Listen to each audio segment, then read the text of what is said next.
This is going to be a short video because everyone, and I mean everyone, is warning me about ticks since I've been back here on this little family visit to the States. And Lyme disease is about the last thing I need in my life right now. But it's so incredibly peaceful and relaxing being out here in this little patch of forest. And I like making my videos out in nature as much as I can, um, partly because of the experience perhaps for you as a viewer, but also for me, it's much easier for me to talk when I'm alone in front of the camera and I'm in a place that puts me at ease, that makes me feel relaxed and at peace. But ticks. So, the topic, it's all in your head. You've heard this before. Probably. You might have even heard this from a medical professional. Maybe not in those exact words. Maybe they said it in a more roundabout way or in a more polite manner. They used a few more words to make it sound like you're not just delusional. But the sentiment is the same. And I've been getting a lot of it recently because I've been emailing with a guy who's, after my not last 2 videos ago, whatever it was, he basically emailed me and he said, I don't think out of any, bad intent or anything, not even condescension, but just really believes that my MCAS, my mast cell activation syndrome, that's been causing a lot of distressing symptoms. I've gotten out of this flare recently. That's been a huge relief. But that the symptoms that I have been having are more of a result of some interplay in my brain, some manifestation from some thoughts or some different things hidden away in my brain, rather than a very physical, tangible, chemical mechanism that's tied to my immune system. Mast cells are immune cells at the end of the day. And I have no illusions about the ability of our brain, which is so open to suggestion, to have an effect on our immune cells and to be able to drive the narrative to an extent. But I also know from so much experience now that there can be things that are more hardware related in our bodies that cause very distressing symptoms. And some of those symptoms can be anxiety and panic and things that we tend to associate with our brain software. They can actually be coming from the bottom up, from our corporal being, from our physical being. And I want to just give a really concrete example before I run out of the woods and hopefully don't have multiple ticks on me. Before I left for this trip to the States, when I was in Bamako, at our little restaurant in our auberge in Bamako, I had a soup that I order all the time. I have it probably 5-6 times a week. And Adra, our cook in the morning, she does such a good job with it, and it's like a low histamine powerhouse. It's like one of the best things I can eat. It's got squash, sweet potato, ginger, garlic, carrot. It's this bright orange color, and I just feel amazing after I eat it. It's delicious as well. Anyway, the other day I was climbing out of this flare, and I was doing so much better. And I had this soup. I was looking forward to it. I loved it when I was eating it. It was fantastic. And then about 30 minutes afterwards, I started having symptoms that I normally associate with MCAS, with a flare. Some congestion. My ears were blocking up. My tongue was getting itchy. My heart was racing. All of a sudden, I was having bouts of like air hunger and all this. These are all things that happen when I'm getting into like an MCAS flare. And I'm thinking to myself, what the hell? I'm looking back at what I've eaten during the day. It couldn't be the soup, obviously.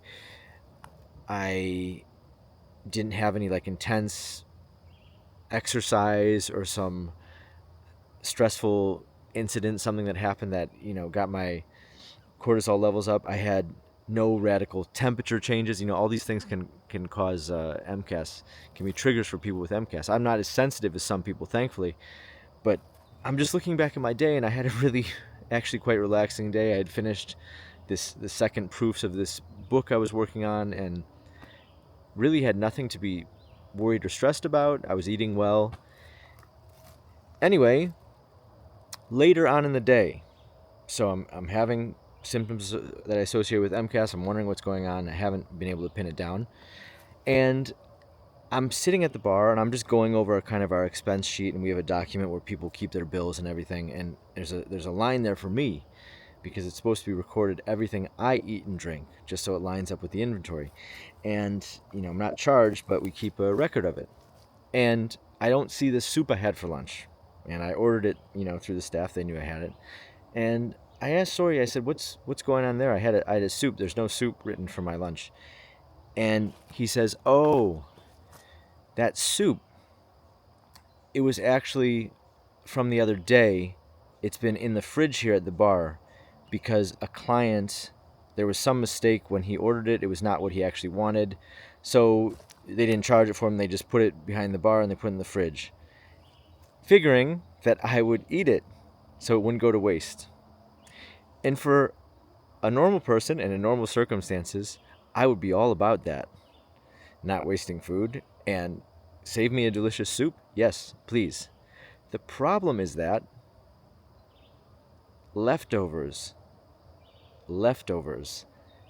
their histamine content builds up. So even if it started with low histamine, bacteria, the bacterial life that starts going, and when you put something in the fridge, obviously just slows down that growth. If you leave something out, that's why it'll spoil, because it goes much quicker. In the fridge, the lower temperature will slow it down. The freezer will stop it entirely. This wasn't in the freezer. This was in the fridge for a couple of days. So the bacteria in there were producing histamine. The histamine content was building up. So what I ate, what I thought was going to be this incredible, nutritious, low histamine meal, was actually exceptionally high in histamine. I started having symptoms. Now, if I was sitting down to have pasta with red sauce and a glass of red wine, my brain sees that and is already telling me, the narrative is already there, I'm going to have a reaction to this. It's very easy for me to understand, even if I had that sitting in front of me, that pasta with red sauce and the red wine, and then right before I was about to eat it, they took it away and they put, some low histamine something in front of me. I wouldn't be surprised if I was already starting to have a reaction just at the sight of that meal. But this was my soup. And when I see that soup, I'm thinking, this thing is the best thing I can put in my body right now. Ginger is like a natural antihistamine. There's some studies, and this is not medical advice or anything like that, but there are some studies that show ginger is actually more effective than some antihistamines in those clinical settings of those studies. Anyway, ginger is clearly good for someone that has issues with histamine. And I had these symptoms thinking that I was having a low histamine meal, a meal that was good for me.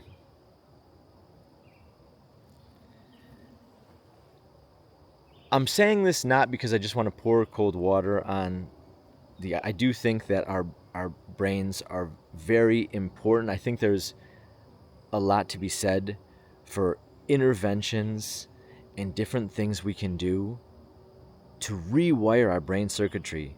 And that can actually be a top-down thing and actually can have an effect over our bodies. And I believe, yes, even over our immune cells.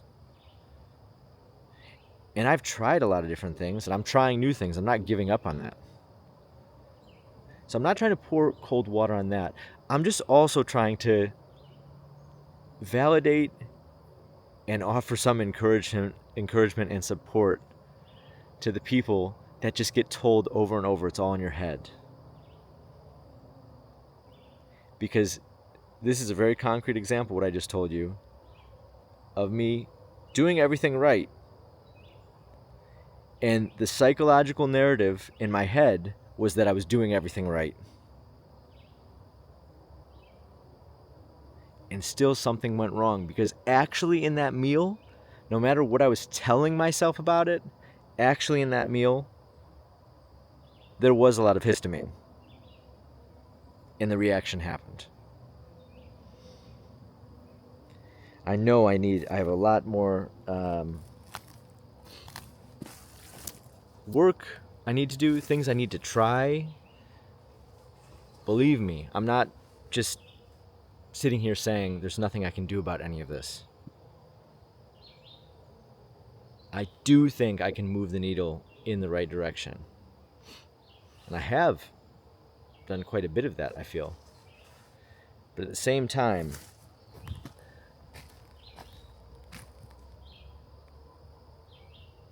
that's an arrow in this tree.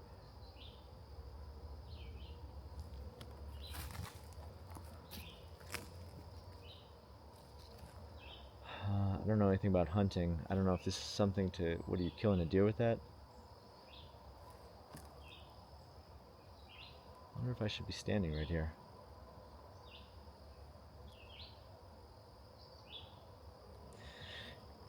Anyway,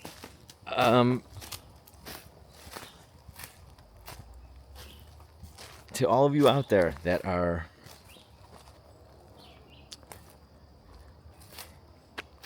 experiencing distressing, possibly mysterious symptoms that you can't pin down,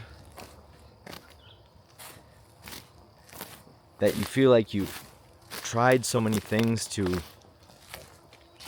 alleviate them, to find some relief.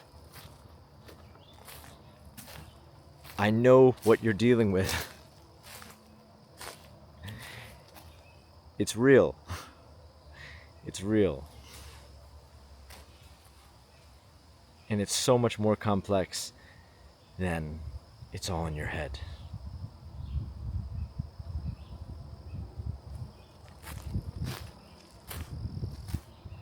Alright, I'm gonna run away from these ticks now.